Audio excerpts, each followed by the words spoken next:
NCERT ने लिखा हुआ है कि किसी भी पीरियड में उतने ही एलिमेंट्स होते हैं जितने उस पीरियड में ऑर्बिटल्स होते हैं उसके दुगने एलिमेंट्स होते हैं। अब कोई कहता है कि नहीं मैं ऐसे नहीं, मैं डायरेक्ट फार्मूला से निकालूंगा, तो आप निकाल सकते हो नंबर ऑफ एलिमेंट्स। वैसे तो मैंने सिखा दिया है, आप फार्मूला से भी कर सकते हो। अगर आपका एटॉमिक नंबर 58 to 71 या उनके बीच का है तो वो n इज इक्वल्स टू 6 होगा। पीरियड नंबर 6, ग्रुप नंबर हमेशा थर्ड होगा। सारे एफ ब्लॉक वालों के लिए ग्रुप नंबर थर्ड होता है बेटा, और ब्लॉक जो है उसका एफ होगा। दोनों चीजें एक साथ समझते हैं, आसान हो जाएगी। कैसे समझेंगे कि एक बैठा है बीच में न्यूक्लियस, है ना, ये क्या है आपका न्यूक्लियस है। न्यूक्लियस क्या करता है, आउटर मोस्ट इलेक्ट्रॉन को खींचना चाहता है। इलेक्ट्रॉन सबको, सारे इलेक्ट्रॉन्स को क्या करना चाहता है, खींचना चाहता है। हेलो बच्चों, नमस्कार, क्या हालचाल, कैसे हो आप सब लोग। माइंड मैप में आपका स्वागत है। थोड़ा सा बता देता हूं मैं इस सीरीज के बारे में, आप बेहतर जानते हैं, लेकिन ये इनऑर्गेनिक केमिस्ट्री है और इसको जितना जल्दी रिवाइज कर सको उतना मतलब आपके लिए बेहतर होगा। और माइंड मैप जो है वो सीरीज कोई डिटेल में पढ़ने के लिए नहीं है, ये आपको एक तरह से फटाफट से, आपके पास अगर ऑलरेडी नोट्स हैं और आप उसको साथ के साथ रिवाइज करना चाहते हो उसके लिए है।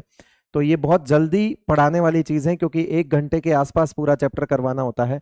आज हम पढ़ेंगे कंप्लीट चैप्टर पीरियोडिक टेबल का। ये आपकी पीरियोडिक टेबल है और एनसीईआरटी में ये सीरियम वाले कॉन्फ़िगरेशन में थोड़ा करेक्शन है, वो मैंने कर दिया है, आप देख लेना इस चीज़ को। फिर मैंने यहाँ पर आपको एक पीरियोडिक टेबल दी है जिसमें निमोनिक्स लिखे हुए हैं, ट्रिक्स लिखी हुई है ना। एस ब्लॉक और पी ब्लॉक में टॉप टू बॉटम है, और डी ब्लॉक और एफ ब्लॉक में लेफ्ट टू राइट है। ये मैंने यहाँ मेंशन किया हुआ है कि किसकी टॉप टू बॉटम है, किसकी लेफ्ट टू राइट है, कैसे आपको लर्न करना है। उसके बाद मैंने यहाँ पर एक पीरियोडिक टेबल और यहाँ पर ली हुई है जिसमें कुछ बेसिक जानकारी दी हुई है ना, कुछ बेसिक चीज़ें जो हैं वो बताई हुई है। कुछ नहीं है, मतलब एक तरह से टोटल कितने वर्टिकल लाइंस होती हैं, टोटल कितने वर्टिकल कॉलम्स होते हैं, कितनी हॉरिजॉन्टल लाइंस होती है, वो सब चीज़ें हमको सीखनी है। तो यहाँ पे मेरे ख्याल से इतना बेसिक आइडिया आप सबको होगा। मैं बिल्कुल ज़ीरो वाला बच्चा अगर है जिसको बिल्कुल नहीं नॉलेज है, प्लीज़ आप माइंड मैप सीरीज ना देखें, आपसे हाथ जोड़ के विनती है ना। Long form of periodic table, जो आज हमारी पीरियोडिक टेबल है, उसके कुछ फीचर्स हैं। उसमें 7 हॉरिजॉन्टल लाइंस होती है जिनको पीरियड्स कहते हैं, जिनको डिनोट करते हैं हम एन से, प्रिंसिपल क्वांटम नंबर जिसको हम बोलते हैं। नंबर ऑफ ग्रुप्स जो हैं वो 18 वर्टिकल कॉलम्स होते हैं। लार्जेस्ट ग्रुप थर्ड ग्रुप होता है, टोटल 32 एलिमेंट्स होते हैं, उसमें 4 डी ब्लॉक के और 14 + 14 यानी 28 जो होते हैं वो एफ ब्लॉक के होते हैं। ये लेंथेनॉइड एक्टिनॉइड होते हैं। नंबर ऑफ ब्लॉक्स 4 होते हैं। ब्लॉक का नाम किस हिसाब से डिसाइड होता है कि जिस आखिरी सबशेल में इलेक्ट्रॉन, जिस सबशेल में आखिरी इलेक्ट्रॉन एंटर करता है उस सबशेल का नाम ही बताता है कि उस ब्लॉक का नाम क्या होगा। तो एसपीडीएफ हमारे पास ब्लॉक होते हैं, यानी कि एस ब्लॉक वो ब्लॉक जिसमें आखिरी इलेक्ट्रॉन एस सबशेल में, पी वो जिसमें पी में, और डी वो जिसमें डी में, और एफ वो जिसमें एफ सबशेल में एंटर करता है। क्लियर बेटा, ये कुछ फीचर्स हो गए। फिर आती है, ऐसे सवाल पूछते हैं कि एनर्जी सीक्वेंस क्या होगी हर एक पीरियड की। तो यहाँ पर लिखे हुए हैं पीरियड और यहाँ पे दी हुई है एनर्जी सीक्वेंस। यह है स्टैंडर्ड एनर्जी सीक्वेंस, किसी भी पीरियड के लिए एप्लीकेबल है। जहां पर एफ और डी एप्लीकेबल नहीं है वहां नहीं होंगे, जहां पर एस है सिर्फ तो एस होगा, पी नहीं है तो नहीं होगा। यहाँ पे एस और पी है, बीच की दोनों नहीं है तो नहीं है। ये लो इस तरह से, और इसको बहुत आसान तरीके से, अब आप देखो एस में कितने इलेक्ट्रॉन आ सकते हैं, 2, तो आप इसको 2 लिख दो। एस और पी में मिला के टोटल 8 इलेक्ट्रॉन आ सकते हैं तो 8, यहाँ पर भी 8। यहाँ पर मिलाकर कितने इलेक्ट्रॉन आ सकते हैं, 18, 18, 32, 32। तो इन डिफरेंट सबशेल्स में जितने नंबर ऑफ इलेक्ट्रॉन्स आप फिल कर सकते हो उतने ही क्या होते हैं, नंबर ऑफ एलिमेंट्स होते हैं। इसको और आसान तरीके से सीख लो कि आपको अगर वो वाले सीक्वेंस याद नहीं है तो आप मेरे साथ सिर्फ इतना याद रखो कि S, SP, SP, SDP, SDP, SFDP, SFDP, वो एक ही है जो सिंगल टाइम है, बाकी सब रिपीटेड है। SP, SP, SDP, SDP, SFDP, SFDP. ठीक है बेटा। एनसीईआरटी ने लिखा हुआ है कि किसी भी पीरियड में उतने ही एलिमेंट्स होते हैं जितने की, मतलब कितने होते हैं उसके जितने उस पीरियड में ऑर्बिटल्स होते हैं उसके दुगने एलिमेंट्स होते हैं। तो मुझे बताओ यहाँ पर ऑर्बिटल कितना होगा, एस है तो एक ही ऑर्बिटल होगा, तो इनटू 2 कर दो, 2 हो गया। तो हमने ये कहा कि total electrons in orbital present in A subshell period, present in a period, किसी पीरियड में कितने ऑर्बिटल हैं, उसमें कितने इलेक्ट्रॉन आ सकते हैं, हमने वो सीखा। एनसीईआरटी ने उसका आधा करके लिख दिया, कहता है ऑर्बिटल को 2 से मल्टीप्लाई कर दो। तो हम भी जानते हैं एक ऑर्बिटल में 2 ही इलेक्ट्रॉन आते हैं, तो चाहे ऐसे कर लो चाहे ऐसे कर लो, बात एक ही है। ठीक है, इस हिसाब से आ जाएंगे। अब कोई कहता है कि नहीं मैं ऐसे नहीं, मैं डायरेक्ट फार्मूला से निकालूंगा, तो आप निकाल सकते हो नंबर ऑफ एलिमेंट्स। वैसे तो मैंने सिखा दिया है, आप फार्मूला से भी कर सकते हो। n+1 का स्क्वायर डिवाइड बाई 2, n+2 का स्क्वायर डिवाइड बाई 2। जब आपका पीरियड नंबर आपको इवन नंबर के लिए पूछे तो आप +2 में करिएगा, ऑड नंबर में पूछे तो आप +1 करके करिएगा। ये मैंने ऑड नंबर का एक एग्जाम्पल कर रखा है, आप देख लीजिए, इसमें 18 आंसर आ रहा है। ठीक है बेटा। फिर किसी का इलेक्ट्रॉनिक कॉन्फ़िगरेशन कैसे लिखते हैं, यहाँ पर मैं एक्सेप्शनल कॉन्फ़िगरेशन की बात नहीं कर रहा हूँ, इस चीज़ का भी ध्यान रख लेना, ये एक्सेप्शनल कॉन्फ़िगरेशन की बात नहीं है। तो किसी भी कॉन्फ़िगरेशन को लिखने से पहले जो भी एटॉमिक नंबर है आप उसका पीरियड नंबर निकालिए। कैसे निकालेंगे, या तो उसके जो गिवन जेड है उसकी नेक्स्ट इनर्ट गैस का पीरियड नंबर निकाल लो, या प्रीवियस इनर्ट गैस के जो पीरियड नंबर है उसमें +1 कर दो, एक ही बात है। ठीक है, पहले वाली इनर्ट गैस का पीरियड नंबर लेकर +1 कर दो, वो उसका पीरियड नंबर हो जाएगा, या फिर आगे आने वाली इनर्ट गैस का पीरियड नंबर देख लो, उसके बाद आने वाली वो सेम हो जाएंगे। फिर प्रीवियस इनर्ट गैस को यहां पर लिखना है, और फिर आपको अकॉर्डिंग टू सीक्वेंस यहां पे लिखना है, जिस भी पीरियड की सीक्वेंस है। मान लो आपका एटॉमिक नंबर जो है वो सेकंड पीरियड का है, तो आप इस सीक्वेंस में इलेक्ट्रॉन फिल करोगे, यानी इलेक्ट्रॉनिक कॉन्फ़िगरेशन इस पैटर्न में लिखा जाएगा। वो थर्ड पीरियड का है तो इस पैटर्न में लिखा जाएगा, वो फोर्थ पीरियड का है तो इस पैटर्न में लिखा जाएगा, फिफ्थ का है तो इसमें, सिक्स का है तो इसमें, सेवंथ का इसमें। परेशान ना हो, ये हमको आता है। एस जो कि फर्स्ट पीरियड है वो हमने लिया नहीं, SP SP SDP SDP SFDP एसएफडीपी, ये वही है जो हम पिछली 2 स्लाइड से सीख रहे हैं।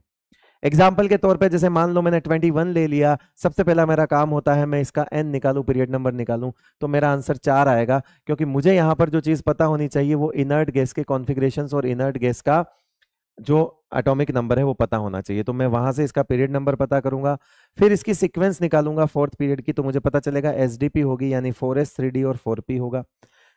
प्रीवियस इनर्ट गैस आर्गन होगी फोर्थ पीरियड के लिए, थर्ड पीरियड की इनर्ट गैस भर चुकी होगी, तो मैं यहाँ 18 लिखूंगा। 21 में से जैसे ही मैंने आर्गन लिखा मैं 18 भर चुका हूं, अब मुझे सिर्फ 3 इलेक्ट्रॉन भरने हैं, तो मैं 4s में 2 डालूंगा और 3d में 1 डालूंगा, 4s देन 3d फिर 4p, ये सीक्वेंस होती है। तो यहाँ पे इसकी जरूरत नहीं पड़ी, क्योंकि ये अभी एक ही इलेक्ट्रॉन गया, तो इसको हम हटा देते हैं, नहीं लिखेंगे। ठीक है बेटा, ये z इज इक्वल टू 80 के लिए भी देख लो, अगर इसका पीरियड नंबर क्या आएगा, 6 आएगा। 6 आएगा तो SFDP वाली सीक्वेंस लेंगे, और 6 से पहले फिफ्थ पीरियड खत्म हुआ होगा तो फिफ्थ पीरियड के इनर्ट गैस को हम यहाँ लिख देंगे, जिसका एटॉमिक नंबर 54 होता है। 80 में से 54 निकाल लेंगे, 26 इलेक्ट्रॉन बचेंगे, और उन 26 इलेक्ट्रॉन को इस वाली सीक्वेंस में हम फिल कर देंगे। ये हमारा कॉन्फ़िगरेशन हो गया। इस तरह से हम कॉन्फ़िगरेशन लिख सकते हैं। ठीक है बेटा। फिर एक छोटा सा टॉपिक है ये वाला, कि आपको IUPAC नाम लिखने में दिक्कत आती है कई बार। हालांकि यहाँ पर मैंने एक ट्रिक दे रखी है, आप इसके निमोनिक्स को भी याद कर सकते हो और IUPAC का भी नाम लिख सकते हो। जैसे 100 से ऊपर वालों के लिए, कि 0 के लिए नील होता है, अन होता है, bi, tri, quad, pent, hex, sept, oct और एन। तो अगर आपको 105 का लिखना है, 105 का, तो आप कैसे लिखोगे, 1 का अन, 0 का नील, 5 का पेंट, और सब में आपको EM सफिक्स यूज करना है, तो अन निल पेंटियम UNP हो जाएगा बेटा इसका सिंबल, है ना। सफिक्स का सिंबल नहीं लेना है, UN, और एक एक इसका लेना है, UNP हो जाएगा। इस तरह से आप नाम लिख सकते हो 100 से ऊपर के। ठीक है बेटा। फिर आता है group period and block identification. 2 case देखेंगे, जब एटॉमिक नंबर गिवन हो और जब कॉन्फ़िगरेशन गिवन हो। तो जब एटॉमिक नंबर गिवन हो तो पहले तो आप 3 चीजें तो छांट लो, कि अगर आपका एटॉमिक नंबर 58 to 71 या उनके बीच का है तो वो n इज इक्वल टू 6 होगा, पीरियड नंबर 6। ग्रुप नंबर हमेशा थर्ड होगा, सारे F ब्लॉक वालों के लिए ग्रुप नंबर थर्ड होता है बेटा, और ब्लॉक जो है उसका F होगा। अगर पीरियड नंबर आपका अगर आपका गिवन एटॉमिक नंबर 90 to 103 या उसके बीच का है, 90 या 103 या उसके बीच का है, तो वो एक्टिनोइड्स होते हैं, है ना। ये आपके लेंथेनोइड्स होते हैं, और ये आपके क्या होते हैं बेटा, एक्टिनोइड्स होते हैं। ठीक है, तो ये होगा ग्रुप, इसका भी 3 होगा। F ब्लॉक, दोनों F ब्लॉक ही हैं, तो ब्लॉक सेम रहेगा, ग्रुप सेम रहेगा, खाली पीरियड चेंज होगा इनमें, और कुछ चेंज नहीं होगा। ठीक है बेटा, मेहनत नहीं करनी है इनके लिए। अगर एटॉमिक नंबर इनके बीच में 104 से 118 के बीच का दिख जाए, तो आपको देखना है 104 या 118 तक का दिख जाए, तो हमेशा ध्यान रखना है n आपका 7 ही होगा इसका। ग्रुप, इसमें जो भी लास्ट 2 डिजिट होती है ना एटॉमिक नंबर, जैसे 118 है तो लास्ट 2 डिजिट 18 है, तो उसका ग्रुप नंबर 18 होगा। 112 है तो लास्ट टू डिजिट जो है वो 1 2, 12 है 12, लास्ट टू डिजिट 12 है तो 12 ग्रुप होगा। 111 है, 111 है तो 1111 जो है उसका ग्रुप नंबर होगा। 110 है तो 10 होगा। 109 है तो 09 यानी कि 9 नंबर ग्रुप होगा, तो लास्ट टू डिजिट होगी। ब्लॉक इसमें दो तरह के ही होंगे, डी और पी। अगर 104 से 112 है तो डी ब्लॉक होगा, और 113 से 118 है तो क्या होगा बेटा, पी ब्लॉक होगा। For rest all atomic number group number Z plus 18 minus next inert gas से निकाला जाएगा। ठीक है, group number. If answer obtained as negative value then use 32 instead of 18 in the formula। अगर आपको इसके आंसर माइनस का मिलता है तो आप 18 की जगह क्या लगा दोगे बेटा, 32 लगा दोगे। And this formula is not valid for Z up to 12। तो बोलोगे कि सर 1 से लेके 12 तक क्या करें, तो मैं बोलूंगा बेटा अब जब साइंस लिए इतना कुछ कर रहा है, नीट कर रहा है, तो 12 तक के तो याद ही कर ले, मैग्नीशियम तक के तो क्या ही पूछ रहा है उसमें, तो है उसके लिए भी पूछना पड़ेगा क्या तुझे, नहीं ना। When electronic configuration is given, electronic configuration is given, तो कैसे देखेंगे, तो पीरियड नंबर है ना, पीरियड नंबर हम देख लेंगे। जो भी हमको इलेक्ट्रॉनिक कॉन्फ़िगरेशन दिया हुआ होता है उसमें हाईएस्ट वैल्यू ऑफ n वही पीरियड नंबर होता है। अगर np इलेक्ट्रॉन्स प्रेजेंट हैं तो वो हमेशा p ब्लॉक होगा। किसी भी पीरियोडिक टेबल, किसी भी कॉन्फ़िगरेशन में अगर np इलेक्ट्रॉन्स दिया है तो वो क्या होगा, पीरियड, वो p ब्लॉक होगा। अगर np इलेक्ट्रॉन्स एब्सेंट है तो हम s d और f के बारे में सोचेंगे, और उसके अंदर हमको ns1 से 2 प्रेजेंट हैं अगर, और साथ में n-2f और n-1d एम्प्टी है यानी खाली है, उनमें इलेक्ट्रॉन नहीं होना चाहिए, तो हम उसको s ब्लॉक बोल देंगे।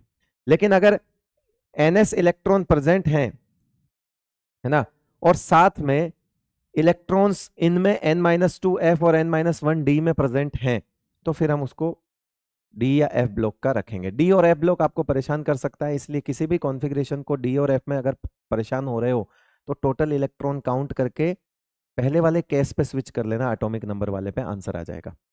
Group number s block, p block और d ब्लॉक और f ब्लॉक में कैसे कैसे निकाला जाता है।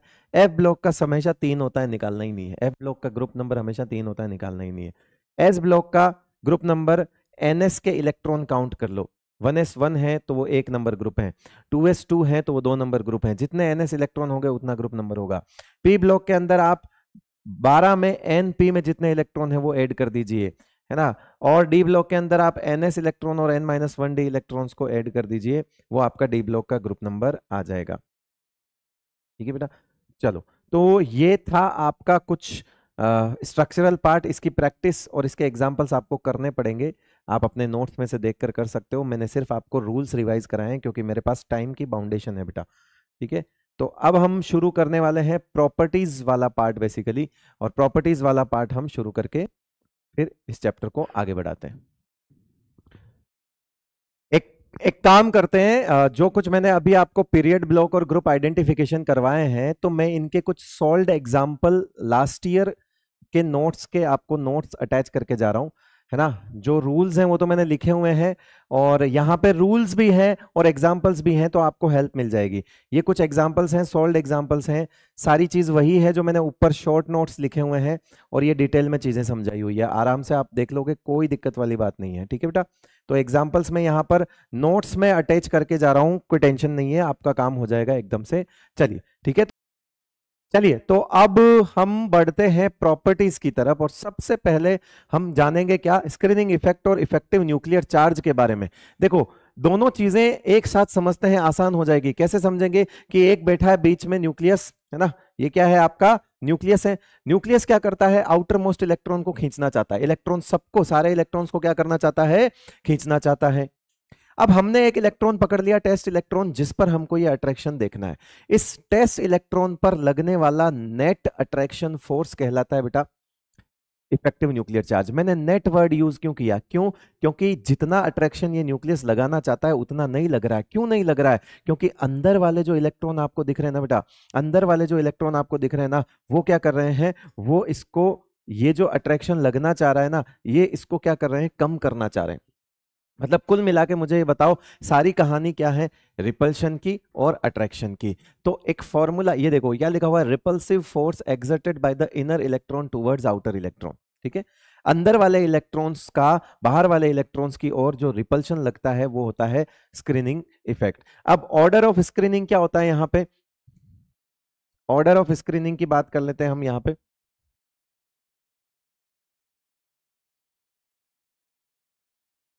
ऑर्डर ऑफ स्क्रीनिंग, तो ऑर्डर ऑफ स्क्रीनिंग लिखता है एस, फिर पी, फिर डी और फिर एफ। ये डी और एफ की क्या होती है, पुअर शील्डिंग होती है बेटा। क्या होती है, पुअर शील्डिंग। स्क्रीनिंग बोल दो, शील्डिंग बोल दो, एक ही बात है। पुअर सिग्मा, सिग्मा से डिनोट करते हैं इसको, पुअर सिग्मा होता है। जब जब भी सिग्मा पुअर होगा, इस फॉर्मूले को देखो, जब जब भी सिग्मा पुअर होगा, ये कम होगा और बीच में माइनस है, ये वैल्यू कम होगी तो जेड इफेक्टिव क्या होगा, बढ़ेगा। तो इनकी पुअर शील्डिंग की वजह से जेड इफेक्टिव एक्सेप्शनली इंक्रीज होता है, और इसकी वजह से जब जेड इफेक्टिव बढ़ता है तो ये वाला इलेक्ट्रॉन और नजदीक जाएगा, और जब और नजदीक जाएगा तो क्या होगा बेटा कि कॉन्ट्रैक्शन होगा। यानी कि दो वर्ड आएंगे, transition contraction, lanthanoid contraction, actinoid contraction. Actinoid contraction आएगा नहीं, इसलिए जरूरत नहीं पड़ेगी हमको, वरना दो वर्ड आएंगे, ट्रांजिशन कॉन्ट्रैक्शन और लेंथेनॉइड कॉन्ट्रैक्शन। वो इस वजह से होगा, किस वजह से होगा, डी की पुअर शील्डिंग से होगा क्या, ट्रांजिशन कॉन्ट्रैक्शन, और एफ की पुअर शील्डिंग की वजह से क्या होगा, लेंथेनॉइड कॉन्ट्रैक्शन। ये हम देखेंगे।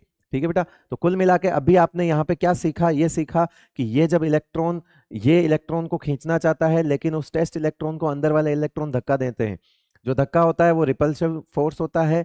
अगर हम नेट अट्रैक्शन फोर्स निकालना चाहें तो हम टोटल अट्रैक्शन में से टोटल रिपल्शन यानी कि टोटल धक्का जो है वो माइनस कर देंगे, तो हमारे पास बचा हुआ अट्रैक्शन फोर्स इस पे आ जाएगा। ये खींचना तो अपनी पूरी पावर से चाहता था इस इलेक्ट्रॉन को, लेकिन बीच में बैठे इलेक्ट्रॉन ने क्या कर दिया, रिपेल कर दिया। यही यही हमने इस फॉर्मूले में लगा दिया कि जेड इफेक्टिव वो होगा जो जेड माइनस सिग्मा होगा। ठीक है, फिर बात आती है ट्रेंड की। जनरल ट्रेंड क्या होता है वो सुन लो। जनरल ट्रेंड, कोई वैल्यू हमको ध्यान नहीं रखना है, लेफ्ट टू राइट जो है, जो आपका जेड इफेक्टिव होता है वो इंक्रीज होता है, और टॉप टू बॉटम जो है वो आपका जेड इफेक्टिव कांस्टेंट होता है, ऑलमोस्ट कांस्टेंट।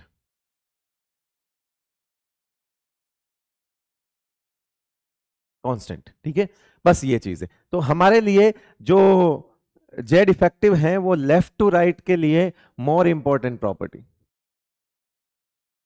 मोर इंपॉर्टेंट है। Z effective left to right more important हो जाता है, क्यों, क्योंकि जेड इफेक्टिव बढ़ने की वजह से वहां पर क्या होता है, साइज में चेंजेस आएंगे। तो सबसे पहले अब जिस हम प्रॉपर्टी पर चलना चाह रहे हैं, ये चीज हमको पता चल गई है ना, ऑर्डर ऑफ स्क्रीनिंग हो गया। अब हम आते हैं फैक्टर्स पे। ऑर्डर ऑफ स्क्रीनिंग हमने देख ही लिया, अब आते हैं हम साइज पे। साइज में सबसे पहला फैक्टर, साइज जो है उसमें सबसे पहला फैक्टर ही यही आएगा, जेड इफेक्टिव आएगा, और नंबर ऑफ शेल्स आएंगे। दो फैक्टर्स रहेंगे। ठीक है, नंबर ऑफ शेल्स हम देखेंगे in a group, in a group, in a group, top to bottom, number of shells यानी कि n इंक्रीज होगा तो साइज भी क्या होगी बेटा, इंक्रीज होगी। यानी टॉप टू बॉटम साइज बढ़नी चाहिए। अगर हम बात करें तो यहाँ पे अगर हम बात करें तो टॉप टू बॉटम साइज क्या होनी चाहिए, बढ़नी चाहिए, और लेफ्ट टू राइट साइज क्या होनी चाहिए बेटा, डिक्रीज होनी चाहिए। क्यों, क्योंकि left to right Z effective बढ़ता है, left to right Z effective क्या होता है बेटा, इंक्रीज होता है। जेड इंक्रीज होने से साइज क्या होती है, डिक्रीज होती है। ठीक है, और लेकिन याद रखना एक चीज, inert gas, size of inert gas, size of inert gas is maximum due to van der Waals radius,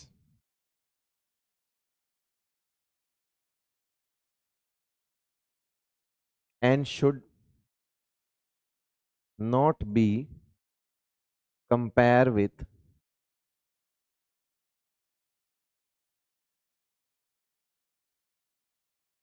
atomic radius of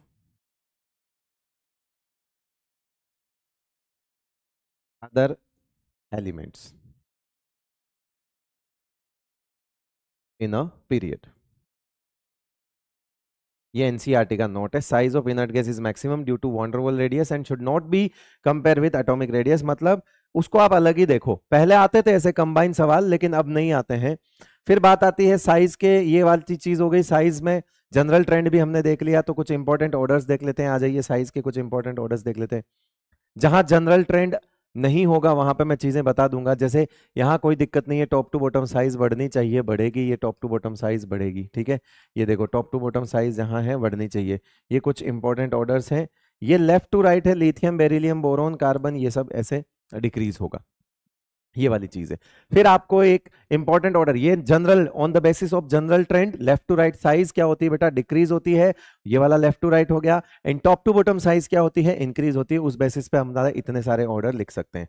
फिर यहां पर एक चीज और है, बोरोन वाली। बोरोन फैमिली में क्या दिक्कत होती है वो सुनो। बोरोन फैमिली में ये साइज इंक्रीज हो रही थी, लेकिन यहां पर एक लफड़ा हो गया, गैलियम छोटा हो गया। अभी जानेंगे ऐसा क्यों है, बाकी सब ठीक है। अभी जानेंगे ऐसा क्यों हुआ। ऐसा क्यों हुआ, तो हमको ये वाले का आंसर चाहिए, मतलब हमको इस चीज को समझना है। हमको क्या करना है, इस चीज को समझना है। ये देखो अभी समझाते हैं आपको। हमको खाली ये चीज समझनी है कि ये गड़बड़ क्यों हुई, है ना। तो रीजन क्या है वो सुन लो। गैलियम का जो कॉन्फ़िगरेशन उठा के आप देखोगे ना, तो गैलियम के कॉन्फ़िगरेशन में ये आपका आर्गन होगा और 3d10 होगा और 4s2 होगा और 4p1 होगा। ये इसका गैलियम का कॉन्फ़िगरेशन होता है बेटा। ये 3d के जो 10 इलेक्ट्रॉन है, इनका सिग्मा क्या होता है, पुअर। इसकी वजह से जेड इफेक्टिव क्या होता है, इंक्रीज। और कॉन्ट्रैक्शन इंक्रीज होता है, कॉन्ट्रैक्शन इंक्रीज होता है। और साइज ऑफ गैलियम, है ना, वो क्या हो जाती है, डिक्रीज हो जाती है। साइज ऑफ गैलियम डिक्रीज हो जाती है। इसको क्या बोलते हैं बेटा, ट्रांजिशन कॉन्ट्रैक्शन। क्या बोलते हैं इसको, ट्रांजिशन कॉन्ट्रैक्शन। तो इसका ध्यान रखिएगा। ग्रुप 13 का ये वेरी वेरी वेरी इंपॉर्टेंट है, वेरी इंपॉर्टेंट है। वैसे तो ये पी ब्लॉक की बात है, चलो हमने यहीं पे कर ली। आप चाहो इसको बुकिश लैंग्वेज के तौर पे लिखना, तो आपको बुकिश लैंग्वेज के तौर पे भी इसको हम बता देंगे, ठीक है। मैं एक स्लाइड इसमें, अभी मेरे को 1 मिनट दे दो, मैं आपको इसमें स्लाइड जो है वो अटैच करके दे देता हूँ। 1 मिनट दे दो बस, ये आपको ये ट्रांजिशन कॉन्ट्रैक्शन के लिए स्लाइड जो है वो अटैच करके दे देता हूँ। हाँ जी, तो ये रही वो स्लाइड जिसकी मैं बात कर रहा था। ये लो, है ना। जैसे ये वाले ऑर्डर्स तो हम वैसे भी पीछे लिखे हुए ही हैं, कोई दिक्कत वाली बात नहीं है। पी ब्लॉक के अंदर कोई दिक्कत ही नहीं है। तो ये पी ब्लॉक के लिए ये ट्रांजिशन कॉन्ट्रैक्शन जो है यहाँ पे समझाया हुआ है बेटा, पी ब्लॉक के लिए, ठीक है। पी ब्लॉक के लिए ये पूरा पी ब्लॉक के लिए मैंने एक साथ बता दिया। पी ब्लॉक में टॉप टू बॉटम कोई दिक्कत नहीं है, ठीक है भाई। और पूरा गैलियम वाला केस जो मैंने पीछे समझाया वो समझा रखा है। तो साइज के ऑर्डर में अगर हम आगे बात करें, कुछ डी ब्लॉक में देख लेते हैं। डी ब्लॉक के अंदर देख लेते हैं, आ जाइए। डी ब्लॉक के अंदर, डी एंड एफ ब्लॉक के अंदर size order.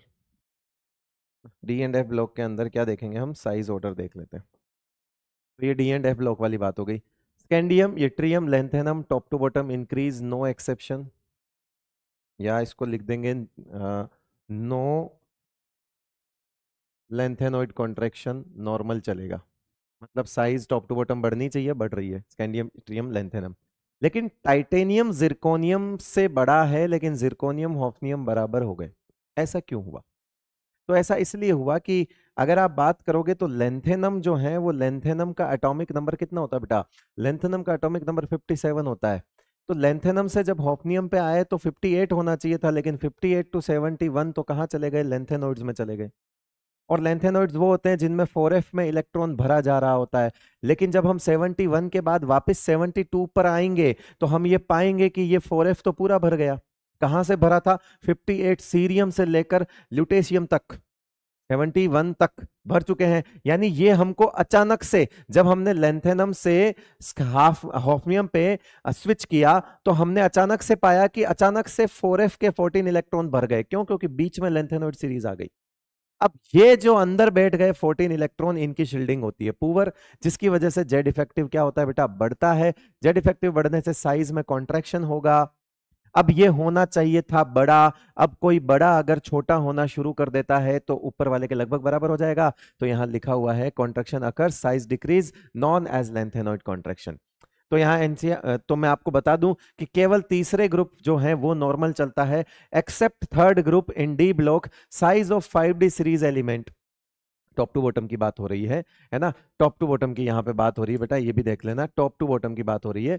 Accept third group in D block size of 5D series element decreases due to lanthanoid contraction and become similar to the 4D series element. हो क्या रहा है कि 3D series वाला, जैसे titanium के अलावा और भी ग्रुप है, ये टाइटेनियम फोर्थ ग्रुप है, अब आप फोर्थ ग्रुप से लेकर 12th ग्रुप तक सेम ऑर्डर फॉलो कर सकते हो जैसा इस वाले में कर रखा है।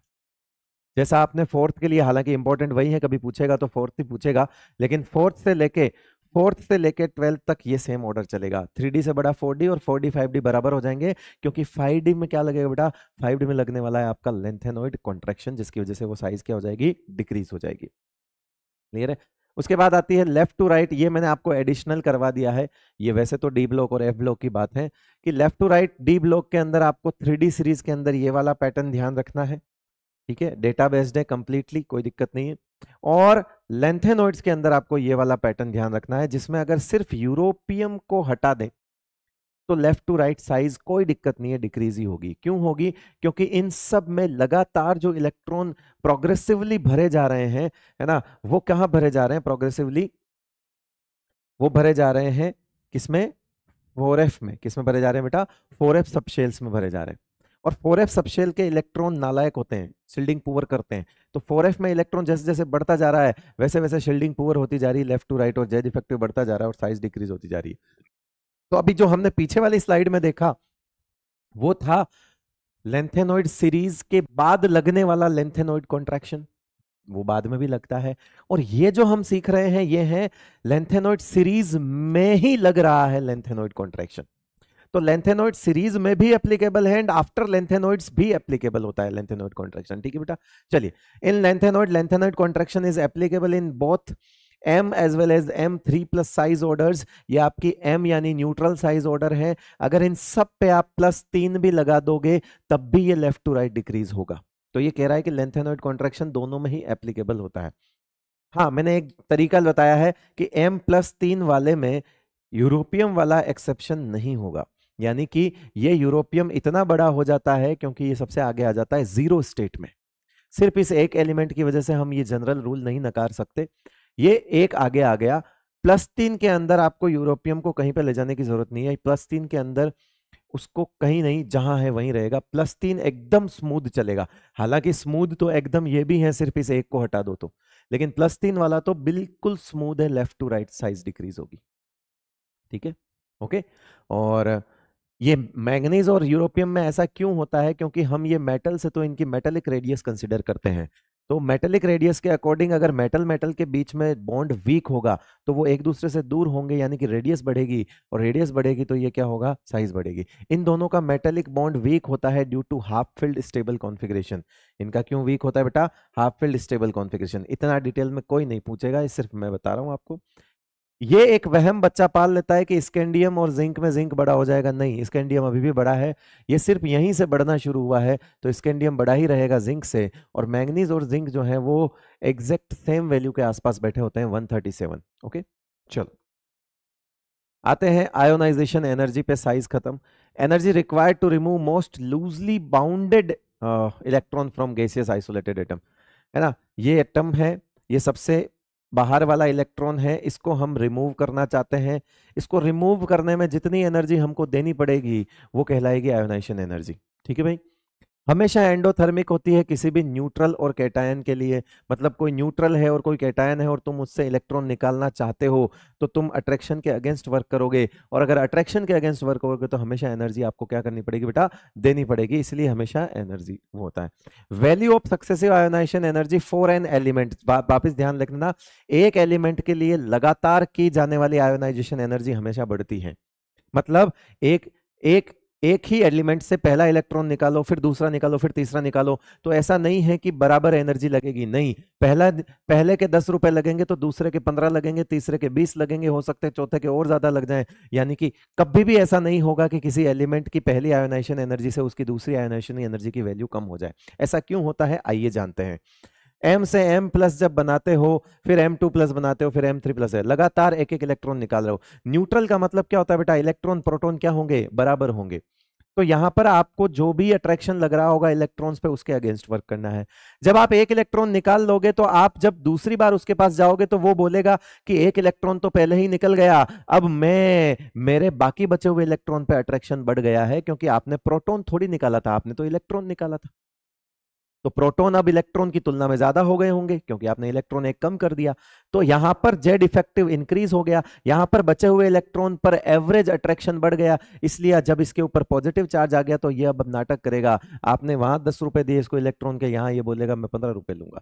फिर आप इसके पास गए तो इसने कहा मैं और ज्यादा लूंगा क्योंकि मेरे पास और ज्यादा अट्रैक्शन है, फिर ये और ज्यादा हो गया। इस तरह से जब लगातार आप किसी के अंदर से इलेक्ट्रॉन निकालते जाते हो तो इसका मतलब है वहां पर इलेक्ट्रॉनों की कमी होती जा रही है, लेकिन प्रोटॉन उतने ही रह रहे हैं।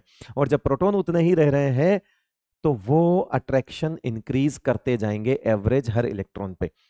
तो 1 से ज्यादा, 2 से ज्यादा, 3 से ज्यादा, 4 से ज्यादा, and the successive value of successive ionization potential कह दो, आयोनाइजेशन एनर्जी कह दो, एक ही बात है। आईपी सेम होता है बेटा, सिर्फ उनकी यूनिट की वजह से उनके नाम बदल देते जाते हैं। फिर आता है फैक्टर्स अफेक्टिंग आयोनाइजेशन एनर्जी। कुछ फैक्टर्स हैं जिनके हम देखेंगे। साइज पहला फैक्टर है, लगाओ दिमाग। साइज का बढ़ेगी तो आउटर मोस्ट इलेक्ट्रॉन दूर जाएगा, न्यूक्लियस से जितना दूर जाएगा हमारे लिए निकालना उतना आसान होगा, आयोनाइजेशन एनर्जी क्या हो जाएगी बेटा, कम हो जाएगी। जेड इफेक्टिव और सिग्मा, सिग्मा तो रिपल्शन होता है, सिग्मा तो बाहर वाले इलेक्ट्रॉन को बाहर ही रखना चाहता है, प्रमोट करता है, इसीलिए सिग्मा ज्यादा होगा तो आयोनाइजेशन एनर्जी कम होगी। ये तो साइज जैसा रिलेशन हो गया। लेकिन जेड इफेक्टिव का मतलब होता है आउटर मोस्ट इलेक्ट्रॉन पे अट्रैक्शन, अगर वो ज्यादा होगा तो फिर आयोनाइजेशन एनर्जी भी क्या होगी बेटा, ज्यादा होगी।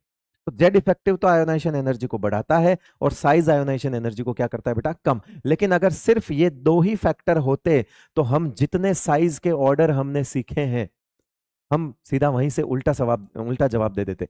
लेकिन ऐसा नहीं है, कुछ और फैक्टर्स भी होते हैं जो आयोनाइजेशन एनर्जी को अफेक्ट करते हैं, और उन सारे फैक्टर्स को ध्यान में रखकर हमको एक पीरियड के अंदर आयोनाइजेशन एनर्जी का ऑर्डर लिखना होता है। Stable configuration NP6, maximum in a period, किसी भी पीरियड में मैक्सिमम आयोनाइजेशन एनर्जी किसकी होगी, किसी भी पीरियड में मैक्सिमम आयोनाइजेशन एनर्जी होगी किसकी बेटा, इनर्ट गैस की। ठीक है।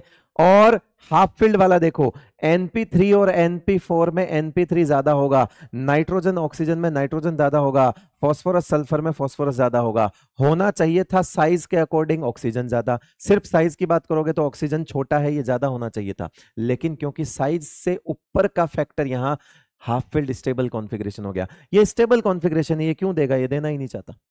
इसी तरह से पेनेट्रेशन का मतलब होता है बेटा क्लोजनेस टू न्यूक्लियस। पेनेट्रेशन का मतलब क्या होता है, क्लोजनेस टू न्यूक्लियस। जिस सबशेल का पेनेट्रेशन पावर ज्यादा होता है वो न्यूक्लियस के क्लोज होता है। तो पेनेट्रेशन का ऑर्डर हमेशा S, P, D और F होता है।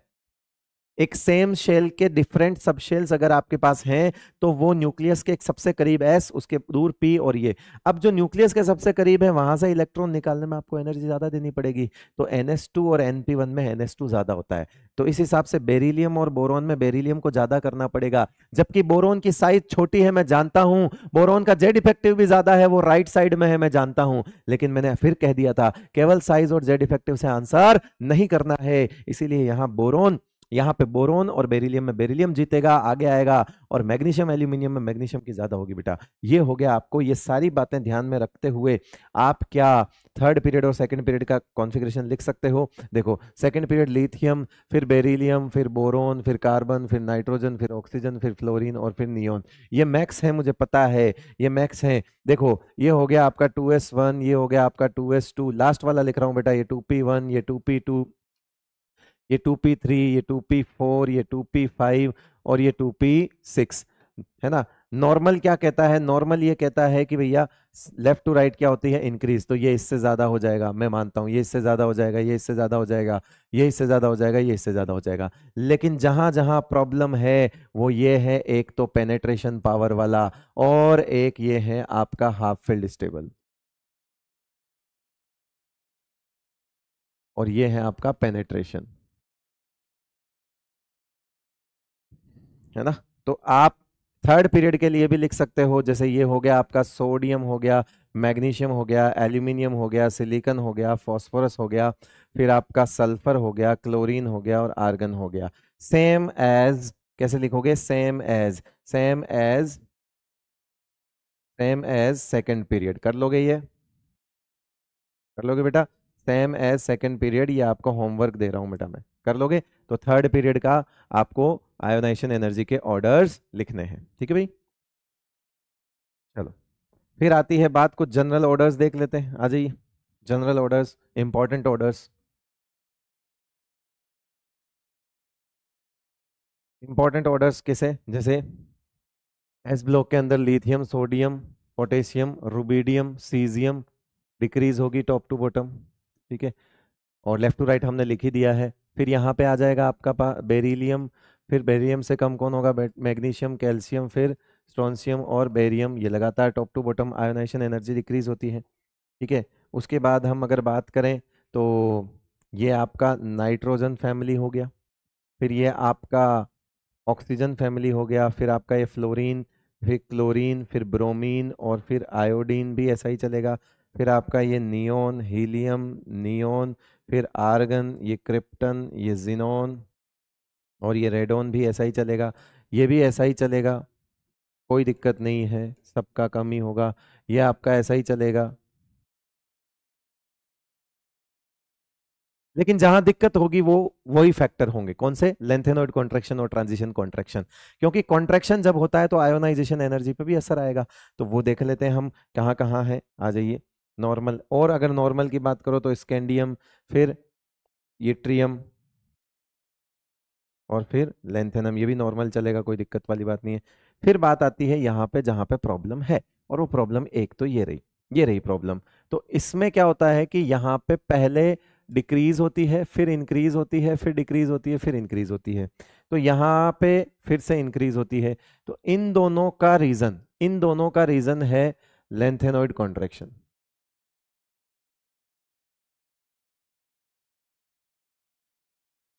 इन helium and lead Z effective increase होता है, तो जिसकी वजह से आयोनाइजेशन इंक्रीज क्या हो जाती है, इंक्रीज हो जाती है। और यहाँ है, इसकी वजह है ट्रांजिशन कॉन्ट्रैक्शन, ठीक है, ये मैं बता ही चुका हूं। तो आपको पूछा जाएगा फाइनल ऑर्डर, इसका फाइनल ऑर्डर, इसका फाइनल ऑर्डर। फाइनल ऑर्डर कैसे याद रखोगे, फाइनल ऑर्डर याद रखोगे, बात गई, बात गई, कैसे याद रखोगे, बात गई, है ना, या ज्यादा बेटर है इसको ऐसे लिख दो, बीत गई, बीटी गई। जैसे बोरोन, फिर हेलियम, है ना, फिर गैलियम, फिर एल्यूमिनियम और फिर इंडियम, ऐसे बीत गई। तो ये आपको फाइनल ऑर्डर याद रखने का कैसे तरीका रखना है, बीत गई, बीती गई, है ना, बीती गई, बीत गई, जैसे आपको ठीक लगे। और इसका फाइनल ऑर्डर अगर आपको लिखना है तो फिर आप इसका फाइनल ऑर्डर कैसे लिखोगे, यहाँ से यहाँ तो डिक्रीज थे, बस इनको इधर कर दो और इसको इधर कर दो, तो ये हो जाएगा कार्बन, फिर सिलिकन, फिर जर्मेनियम और फिर एसएन की जगह पीबी आ जाएगा बेटा, और ये एसएन आ जाएगा, ठीक है। ये आपको लेंथेनॉइड कॉन्ट्रैक्शन, ट्रांजिशन कॉन्ट्रैक्शन दोनों देखने हैं, ठीक है भाई। उसके बाद अगर हम बात करें आयोनाइजेशन एनर्जी के अंदर, डी ब्लॉक के अंदर, तो नोट लगा के लिख रहा हूं, in D block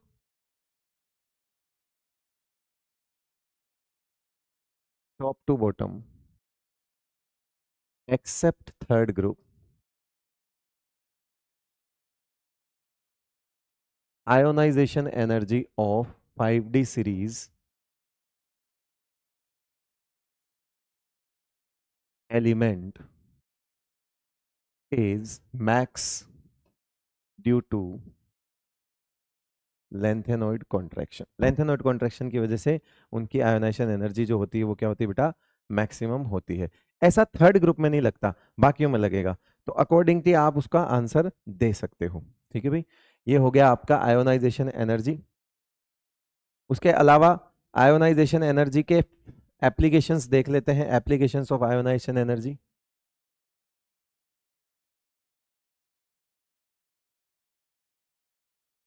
applications of ionisation energy की बात कर लेते हैं, आइए। यस, तो सबसे पहली एप्लीकेशन की अगर हम बात करें, सबसे पहली एप्लीकेशन की बात करें तो ये होता है metallic character, electropositive,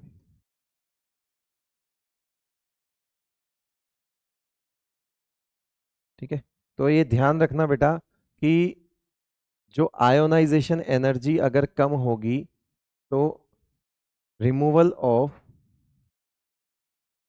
electron is easy होगा, ठीक है।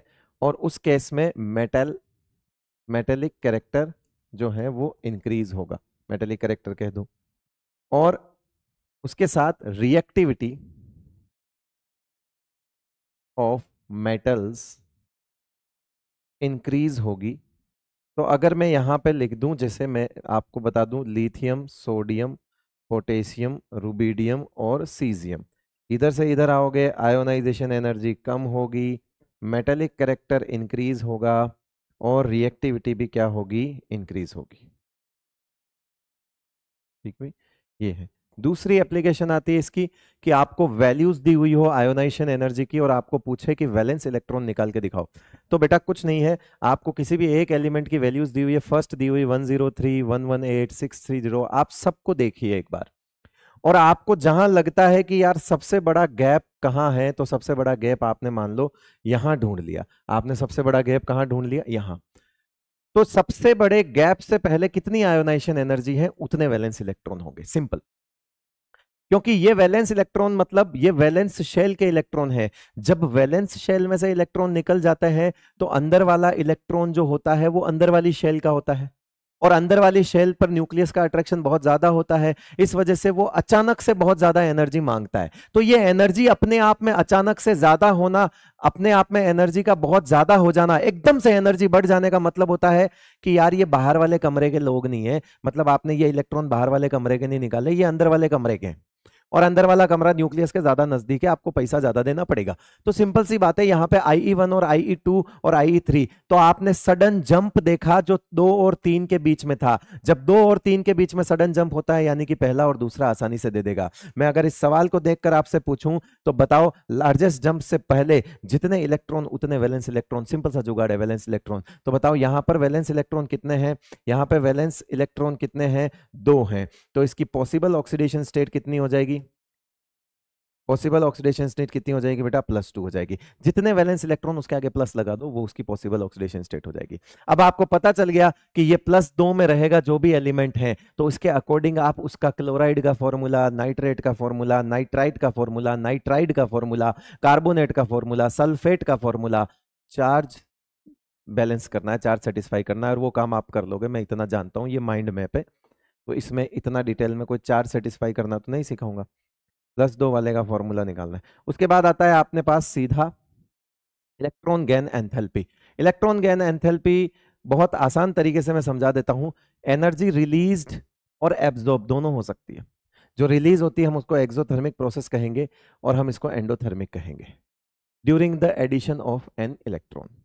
अगर overall change in energy during the addition of an electron, the change जो है वो रिलीज भी हो सकता है, वो एब्जॉर्ब भी हो सकता है, वो कैसा भी हो सकता है, ठीक है। ओवरऑल चेंज देखना है। एक्सो होता है सारे न्यूट्रल के लिए except nitrogen, beryllium, magnesium and inert gases.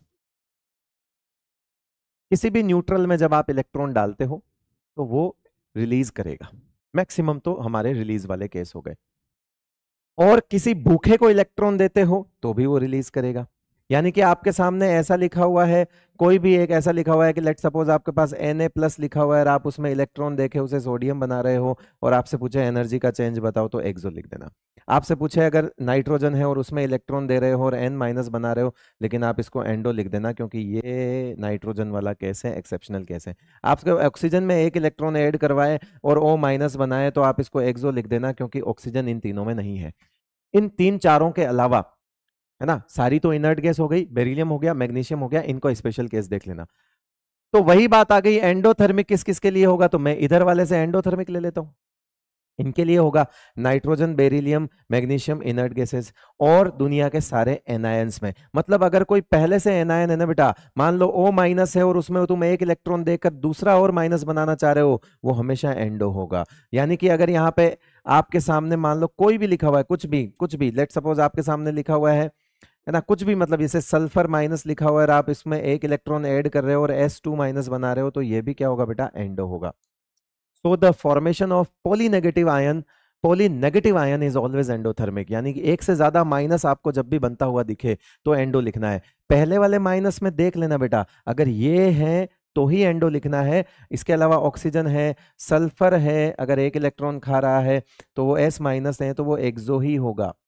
बाकियों में मत करना, ये तो माइनस से एक और माइनस बन रहे हैं वो होगा। तो फर्क है, चीजों का ध्यान रख लेना, ठीक है भाई। चलो उसके बाद इलेक्ट्रॉन एफिनिटी के को लेकर, एक होता है इलेक्ट्रॉन एफिनिटी और एक होता है इलेक्ट्रॉन गेन एंथैल्पी। बहुत बच्चे परेशान रहते हैं, तो मैं आपको बता देता हूं, ये है नियत और वो है खर्चा।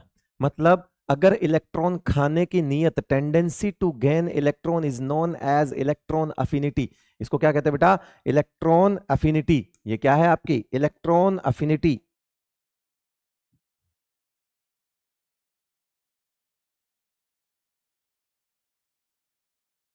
ये इलेक्ट्रॉन एफिनिटी है। और ये क्या है? उस टेंडेंसी को अगर मैं मेजर कर दूं, measurement of energy during addition, ये आपका इलेक्ट्रॉन गेन एंथैल्पी है कि खाने में एनर्जी रिलीज हुई है, डिक्रीज हुई है, क्या हुआ है, एब्जॉर्ब हुआ है, ओवरऑल चेंज अगर हमको देखना है तो वो है।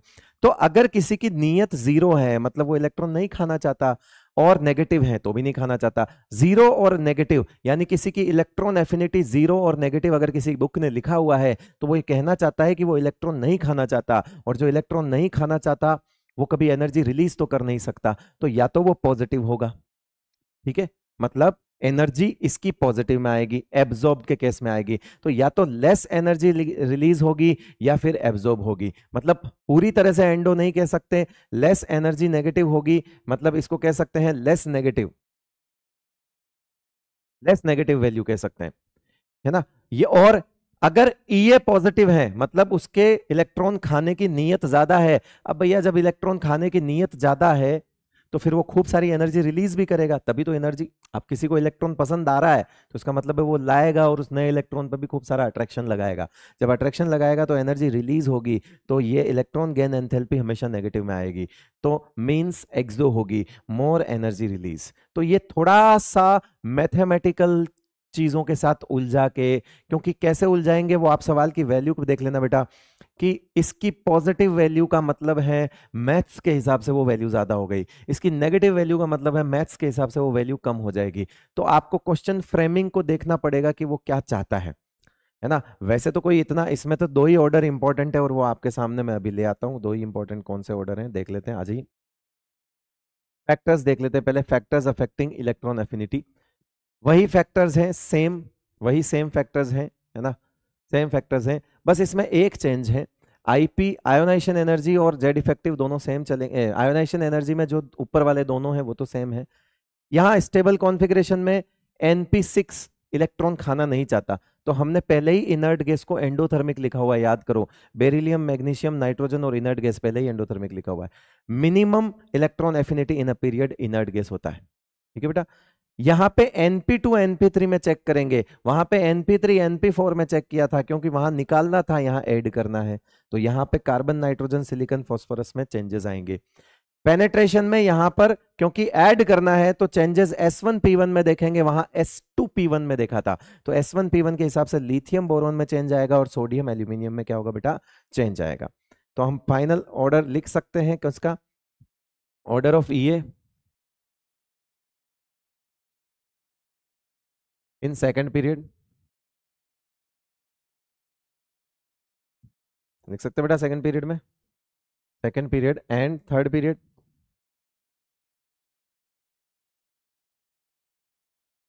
जल्दी से लिखो फटाफट, सारे सारे फैक्टर्स को ध्यान में रखते हुए जल्दी लिखो। लो देखो, सब लोगों ने लिखा होगा, अपन अब आंसर मैच कर लेते हैं। देखो सबसे पहले जो बर्बाद केस है उन पर मैं सर्कल बना लेता हूं। बेरिलियम, नाइट्रोजन, इनर्ट गैसेस, इसमें भी इनर्ट गैसेस, मैग्नीशियम, फास्फोरस नहीं है, हमने नाइट्रोजन, बेरिलियम, मैग्नीशियम और इनर्ट गैस बोला है, तो ये तो सबसे कम होंगे, तो इनको तो सबसे पीछे लेना ही है, इनको तो सबसे पीछे लेना ही है। फिर इन दोनों में क्या लगेगा बेटा? S1P1 में क्या लगेगा? इसमें लगेगा पेनेट्रेशन, और P2 P3 में लगना था क्या? Half field. हमारा P3 यहाँ पर बर्बाद कैसे, ऑलरेडी 2P3 वो पहले ही पीछे चला गया, तो यहाँ पे वो लगेगा नहीं। तो हम लगेगा नहीं मतलब ये है नहीं लड़ाई के लिए, ये कह रहा है कि मैं पहले ही हार चुका हूँ, इसने हथियार फेंक दिए। तो हमारे पास फाइनल ऑर्डर जो आएगा, वो फाइनल ऑर्डर क्या आएगा वो देखो। फाइनल ऑर्डर आएगा फिर हमारे पास कि हम सबसे पहले किसको लिखेंगे, हम सबसे पहले लिखेंगे लिथियम, है ना, लिथियम। और सबसे पहले सॉरी सबसे कम किसकी होगी, सबसे बर्बाद केस कौन सा है, एक सेकंड इसको थोड़ा सा नीचे ले लेता हूं, बड़ी जगह हो जाएगी। यस, तो हम सबसे पहले अगर बात करें तो सबसे पहले बात किसकी करूंगा मैं, तो नियोन सबसे बर्बाद केस हो जाएगा। उसके बाद यहां पे आएगा बेरिलियम और उसके बाद आएगा यहां नाइट्रोजन। अब इनको अरेंज कर लो। अब लिथियम बोरोन में बोरोन पहले आ जाएगा, फिर लिथियम आएगा, ठीक है, फिर कार्बन जो है वो आ जाएगा, उसके बाद ऑक्सीजन आ जाएगा, उसके बाद फ्लोरीन आ जाएगा। ये चीज हो जाएगी, ठीक है भाई, अरेंज हो जाएंगे। उसी तरह से यहाँ पे फॉस्फोरस और सिलिकॉन वाला देखो, यहाँ पे हमारे को अच्छे से क्लियर होता है थर्ड ग्रुप में, क्योंकि फॉस्फोरस सिलिकॉन में फॉस्फोरस यहीं बैठा है, तो सिलिकॉन ज्यादा हो जाएगा हाफ फील्ड की वजह से, ठीक है। और बाकी ये सब ज्यादा इसी तरह से रहेंगे। ये बर्बाद कैसे, इसको मैंने हटा दिया। और यहां लग जाएगा हमारा फिर से पेनेट्रेशन, ठीक है। तो ये इसको भी आप अरेंज कर सकते हो सिमिलरली, जैसे आर्गन यहां आ गया, उसके बाद आपका आ जाएगा मैग्नीशियम, जो कि बर्बाद कैसे दोनों को सबसे कम कर दिया क्योंकि ये नहीं खाना चाहते। उसके बाद यहाँ आ जाएगा एल्यूमिनियम, उसके बाद आ जाएगा यहाँ सोडियम, उसके बाद आ जाएगा यहाँ पे देखो फॉस्फोरस सिलिकॉन में पहले फॉस्फोरस जाएगा, फिर सिलिकॉन आएगा, उसके बाद सल्फर, उसके बाद क्लोरीन, ठीक है बेटा, क्लोरीन है। ये चीज है, ये इसका थर्ड पीरियड, सेकंड और थर्ड पीरियड का इलेक्ट्रॉन एफिनिटी का ऑर्डर हो गया, सारे रूल्स को ध्यान में रखते हुए। फिर नोट लगा के एक चीज लिखो, electron affinity of some P block elements of some p blocks of second period is less than third period due to inter electronic repulsion, है ना, and compact size। तो खाली होता क्या है कि ये थोड़ा ध्यान रखना, बोरोन से ज्यादा एल्यूमिनियम होता है, कार्बन से ज्यादा सिलिकॉन, नाइट्रोजन, पूरा ग्रुप इनका याद करने की जरूरत नहीं है, पूरे ग्रुप को यहाँ पूछेगा। ये फाइनल ऑर्डर में इनके लिख देता हूँ, इनके मैं फाइनल ऑर्डर लिख देता हूँ, है ना, इनके मैं फाइनल ऑर्डर लिख देता हूँ कि Cl F Br और I, ये फाइनल ऑर्डर हो गया। और यहाँ आएगा sulphur, selenium, tellurium, polonium in fact भी आ जाएगा, लेकिन नहीं है तो चलो कोई नहीं, इसको हम ऑक्सीजन लिख देते हैं। ये फाइनल ऑर्डर्स हो जाएंगे। और कभी भी सवाल आपसे पूछा जाएगा ना इलेक्ट्रॉन एफिनिटी का, तो वो सिर्फ और सिर्फ मैंने स्टार पहले ही मार्क कर दिया है, ऑक्सीजन फैमिली और हेलोजन फैमिली को ही पूछा जाएगा। आप इलेक्ट्रॉन एफिनिटी को लेकर ज्यादा तनाव में ना रहें, ठीक है बेटा। चले, तो ये इलेक्ट्रॉन एफिनिटी में जितनी इंपॉर्टेंट बातें हैं इतनी है, ये कर लोगे बहुत हो जाएगा, इससे तो सारी चीजें निकल के आ जाएगी सामने। फिर आती है electronegativity, tendency of an atom to attract shared pair of electron towards itself. किसी एटम की टेंडेंसी जो शेयर्ड पेयर ऑफ इलेक्ट्रॉन्स को अपनी तरफ खींचे। जैसे मान लो यहाँ पर दो एटम है ए और बी, और यहाँ पे अगर अगर मैं बोलूं कि En of A is greater than En of B है, इफ, है ना, इफ ऐसा मैंने बोल दिया, तो फिर क्या होने वाला है, यहाँ पे ये इलेक्ट्रॉन्स जो हैं इनको अपनी तरफ ये खींचने वाला है। और जब इलेक्ट्रॉन्स को अपनी तरफ खींचेगा तो इसके ऊपर कुछ एक्स्ट्रा नेगेटिव चार्ज आएगा, क्योंकि जितनी है उससे ज्यादा इलेक्ट्रॉन, और उस तरफ थोड़ा सा इलेक्ट्रॉन खाली हो जाएंगे, तो उस तरफ क्या आ जाएगा बेटा, पार्शियल पॉजिटिव आ जाएगा। हाँ जी, तो अब बात करते हैं कि इस चार्ज के डेवलप होने से हुआ क्या है। चार्ज के डेवलप होने से क्या हुआ है, पोलैरिटी डेवलप हो गई। Polarity in bond due to difference in En, यानी कि हम कह सकते हैं कि डेल्टा En जितना ज्यादा होगा बॉन्ड पोलैरिटी उतनी ज्यादा होगी, और बॉन्ड पोलैरिटी जितनी ज्यादा होगी आयनिक कैरेक्टर उतना ही ज्यादा होगा, percentage ionic character in bond increase हो जाएगा। तो क्योंकि प्लस माइनस जितना ज्यादा होगा दोनों के बीच में डिफरेंस, प्लस और माइनस के बीच में अट्रैक्शन कौन सा होता है बेटा, आयनिक बॉन्ड होता है। तो यहाँ पे परसेंटेज आयनिक कैरेक्टर पे भी असर आएगा। फिर कुछ फैक्टर्स की बात कर लेते हैं, आइए। साइज अगर बढ़ेगी तो कौन एटम है, ए यही एटम है जिसको ये पसंद आ रहा है ना। इलेक्ट्रॉन पसंद किसको आ रहे हैं, किसी एक एटम को पसंद आ रहे हैं। अगर उसकी साइज, और एटम में इलेक्ट्रॉन को पसंद करने वाला होगा कौन, न्यूक्लियस। अगर साइज बड़ी है तो En क्या हो जाएगी बेटा, साइज ज्यादा है तो En क्या हो जाएगी, कम। तो यहाँ पे हम इसको ऐसे लिख सकते हैं, साइज और En का वास्ता, साइज और En का वास्ता क्या हो जाएगा बेटा, उल्टा हो जाएगा। जेड इफेक्टिव और En का वास्ता सीधा हो जाएगा। जितना ज्यादा जेड इफेक्टिव इलेक्ट्रॉन उतना ही ज्यादा अट्रैक्शन करेगा। इस ऑक्सीडेशन स्टेट का मतलब क्या है, जैसे ये रहा M, ये रहा M+, ये रहा M2+, तो इसका मतलब है यहाँ पर ऑक्सीडेशन स्टेट जो है, अगर हम बात करें ऑक्सीडेशन स्टेट की, is directly proportional to En। Oxidation state बढ़ेगी। हाइब्रिड स्टेट आप पढ़ चुके हो इसलिए मैं इतना जल्दी बता रहा हूँ। हाइब्रिड स्टेट का मतलब होता है sp2 और sp3 में इधर से इधर जाने पर परसेंटेज एस कैरेक्टर जो है, वो परसेंटेज एस कैरेक्टर डिक्रीज हो रहा है, तो En भी क्या होगी बेटा, डिक्रीज होगी। कार्बन sp ज्यादा होता है, कार्बन sp2 कम होता है, और कार्बन sp3 सबसे कम होता है। ये 3.25 के आसपास En होती है, ये 2.75 के आसपास En होती है, और ये 2.50 के आसपास En होती है। ठीक है भाई, चलो अब आते हैं हमारे पास ये देखो यहाँ लिखा हुआ है अगली सीरीज पे, समझा रखा है। ठीक है, समझा रखा है, ये कार्बन वाला यहाँ पे समझा रखा है, मैं वहां से हटा देता हूँ, परेशान हो जाओगे। लो ठीक है बेटा, ये देखो आगे मैंने सारी चीज समझा रखी, ये वाला। ऑक्सीडेशन स्टेट बढ़ेगी तो पॉजिटिव चार्ज बढ़ेगा, और पॉजिटिव चार्ज बढ़ेगा तो En बढ़ेगी। यानी कि यहाँ पर एक सेम एलिमेंट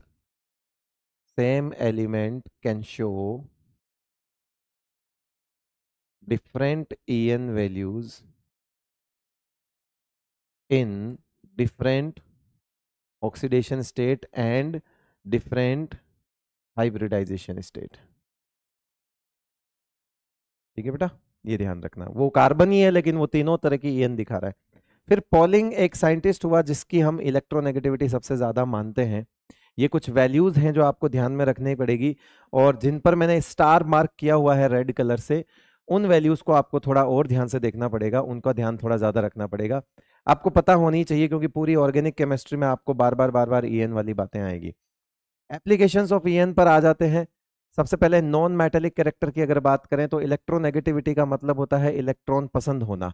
अब नॉन मेटल को इलेक्ट्रॉन पसंद होते हैं तो En बढ़ने पे नॉन मेटल कैरेक्टर क्या होंगे बेटा, बढ़ेंगे।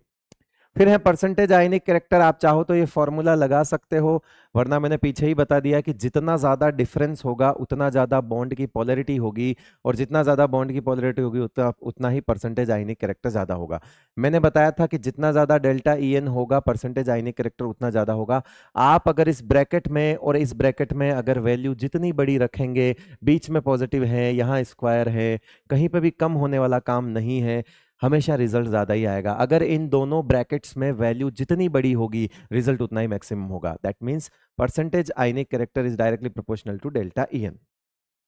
फिर आता है एसिडिक, बेसिक और amphoteric nature of oxides and hydroxides. पहली चीज तो ध्यान से सुन लेना, हम ये ऑक्साइड हाइड्रोक्साइड की बात कर रहे हैं और ये दोनों सेम चलते हैं।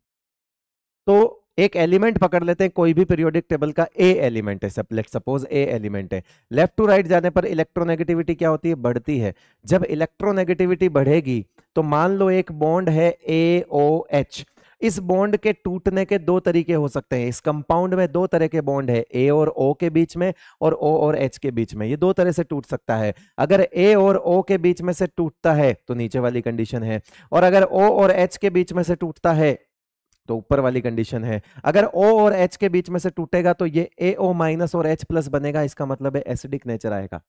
और अगर ये ही बॉन्ड AOH में टूटता है, यहां से टूटता है O और O के बीच में, तो A+ और OH- आएगा, यानी कि बेसिक नेचर होगा। अब ऐसा कब होगा वो सुनो, जब जब A की En ज्यादा होती जाएगी, जैसे जैसे A की इलेक्ट्रोनेगेटिविटी बढ़ती जाएगी, A और O में, A और ऑक्सीजन में डिफरेंस घटता जाएगा, और डिफरेंस घटने का मतलब है फिर इनका डिफरेंस ज्यादा रहेगा। सिंपल सी भाषा में समझाऊं, ये दो बॉन्ड है, इनमें से जिस बॉन्ड में इलेक्ट्रोनेगेटिविटी डिफरेंस ज्यादा होगा वो बॉन्ड टूट जाएगा। अगर ये डिफरेंस कम और ये डिफरेंस ज्यादा रह जाए तो एसिडिक नेचर। और ये डिफरेंस कब कम होगा? जब इसकी इलेक्ट्रोनेगेटिविटी बढ़ती जाएगी। जब इसकी इलेक्ट्रोनेगेटिविटी बढ़ती जाएगी तो ये ऑक्सीजन के बराबर होने की कोशिश करता रहेगा। डिफरेंस कम होगा तो ये टूटेगा।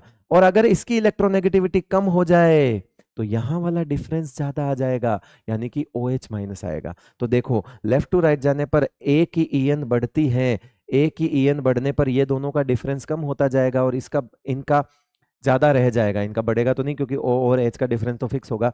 तो मतलब ये कम होता जाएगा तो इस बॉन्ड के यहाँ टूटने के चांस है। तो कौन सा नेचर आएगा? एसिडिक आएगा।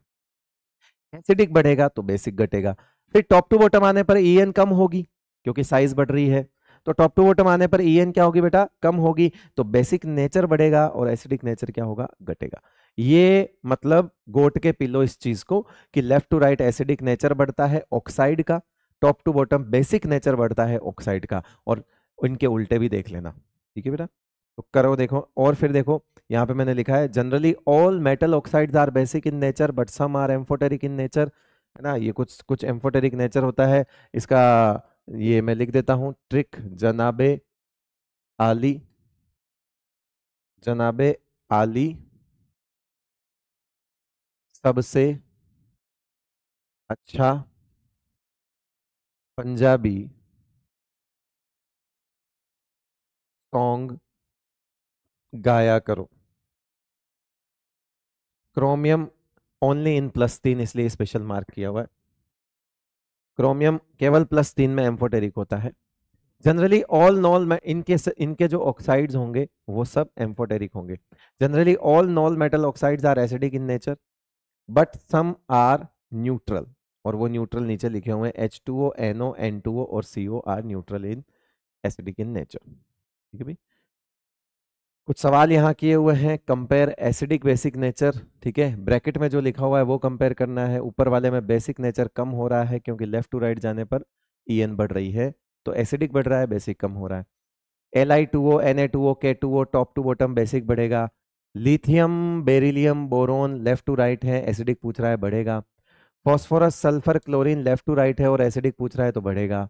मैग्नीज +2 +3 +7 लेफ्ट टू राइट भी नहीं है टॉप टू बॉटम में, तो फिर क्या है? अरे तो ऑक्सीडेशन स्टेट बढ़ रही है तो EN बढ़ेगा, और EN बढ़ेगा तो एसिडिक नेचर बढ़ेगा। और बेसिक कम होगा, हमको बेसिक पूछा है तो बेसिक फिर कम ऑक्सीडेशन स्टेट वाले का। HNO2, HNO3 +3 वाला नाइट्रोजन +5 वाला एसिडिक ज्यादा होगा। HClO2, HClO3, HClO4 acidic nature increase होगा। कुछ सवाल और देख लो, NaOH, KOH, RbOH, COH, है ना? इसके अंदर मान लो मैं आपसे पूछ लूँ, बेसिक पूछ लूँ, चलो तो बेसिक नेचर का ऑर्डर बताना। ठीक है, मैं इसके अंदर आपको यहाँ पे वापस से इसको मैं H2CO3 भी लिख सकता हूँ, है ना? एक ही बात है, एक ही बात है, ये H2CO3 भी लिख सकता हूँ। तो इसमें आपको बताना है एसिडिक, लेफ्ट टू राइट हो गया तो ये एसिडिक क्या हो जाएगा? बढ़ जाएगा। फिर ये है आपका सोडियम, मैग्नीशियम, बोरोन, हाँ इसमें भी आपको बताना है क्या? एसिडिक। तो ये भी लेफ्ट टू राइट है, एसिडिक बढ़ जाएगा।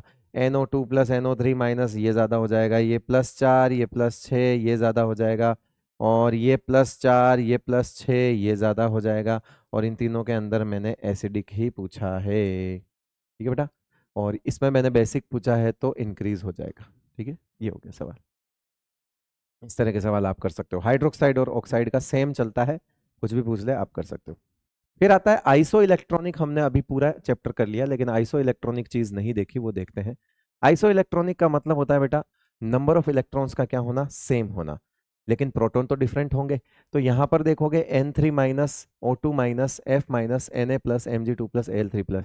अगर आप इन सब में देखोगे तो 10 इलेक्ट्रॉन है, लेकिन प्रोटॉन की अगर बात करोगे तो इसमें 7 है, इसमें 8 है, इसमें 9 है, इसमें 11 है, इसमें 12 है और इसमें 13 है। और अगर आप इनमें इलेक्ट्रॉन की बात करोगे तो फिर इन सब में 10-10 है, तभी तो इनको आइसो इलेक्ट्रॉनिक बोला है। ये लो, अब बात बताओ, 7 लोग 10 लोगों को खींच रहे हैं और 13 लोग 10 लोगों को खींच रहे हैं, तो इधर से इधर जाने पर खींचने की पावर बढ़ती जाएगी, तो जेड इफेक्टिव इंक्रीज होगा, साइज डिक्रीज होगी, आयोनाइजेशन इंक्रीज होगी, इलेक्ट्रॉन एफिनिटी इंक्रीज होगी, इलेक्ट्रॉन नेगेटिविटी इंक्रीज होगी। ये आइसो इलेक्ट्रॉनिक में आपको एक साथ सारी प्रॉपर्टी करके दे दी है मैंने, चिंता मत करो बस। ठीक है, इसी तरह से मैं आपको सेम एलिमेंट के आयंस में भी लिख के दे देता हूं।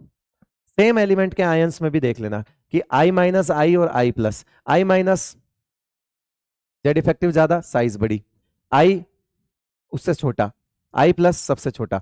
तो कुछ नहीं है, ये भी वही चीज है कि इसमें प्रोटॉन कम है, इलेक्ट्रॉन ज्यादा है, इसमें प्रोटॉन इलेक्ट्रॉन बराबर है, और इसमें प्रोटॉन ज्यादा है, इलेक्ट्रॉन कम है। तो जेड इफेक्टिव इधर से इधर जाने पे बढ़ रहा होगा, साइज घटेगी। सबसे बड़ा एनायन, बीच में बैठेगा न्यूट्रल, और उसके बाद केटायन। आयोनाइजेशन एनर्जी बढ़ेगी, इलेक्ट्रॉन एफिनिटी बढ़ेगी, इलेक्ट्रोनेगेटिविटी बढ़ेगी। जैसा आइसो इलेक्ट्रॉनिक का चलता है वैसा ही इसका चलता है। आपसे पूछ लिया जाए कि इनमें बता दो भैया ऑर्डर, है ना, इन सब के बता सकते हो ऑर्डर, साइज के बता सकते हो आप, इनके साइज के बता सकते हो, ईए के बता सकते हो, ईएन के बता सकते हो, और इसमें आप क्या बता सकते हो, आयोनाइजेशन एनर्जी के ऑर्डर्स बता सकते हो।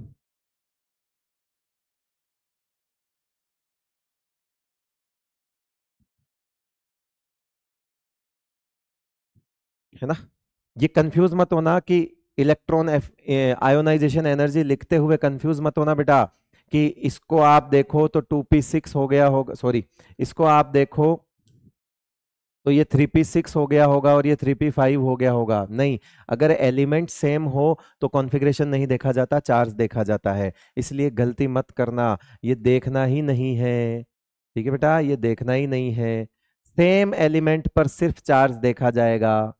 तो सर आपने वहां क्यों बताया 3p5 3p6? अरे वो डिफरेंट एलिमेंट थे, एक जगह क्लोरीन था और 3p6 जो है वो आर्गन था, मतलब वो डिफरेंट एलिमेंट थे, इसलिए मैंने देखा वहां पे। ठीक है बेटा, समझ आ रही है बात? चलो, तो ये तो था मेरी तरफ से। पीरियोडिक टेबल जो है वो, डेवलपमेंट ऑफ पीरियोडिक टेबल मैंने नहीं पढ़ाया है, ये मेरी तरफ से आपका पीरियोडिक टेबल पूरा कंप्लीट हो चुका है। माइंड मैप है, ऐसा ही होता है ना, एकदम खटाक से जो आपको रिवीजन करना होता है ना, बस वही होता है कि मतलब आप नोट्स अपने खोल के बैठे हो सामने और पन्ने पलट रहे हो और मैं फटाफट फटाफट पढ़ाता जा रहा हूँ। अगर आपको डिटेल्स में पढ़ना है इस चैप्टर्स को लेकर, आपको और ज्यादा समस्याएं हैं, आप किसी भी बैच से थोड़ा डिटेल में पढ़ सकते हैं, 5 6 7 लेक्चर लगा के पढ़ सकते हैं। चलिए, बहुत बहुत शुक्रिया आपका, थैंक यू सो मच, नमस्कार।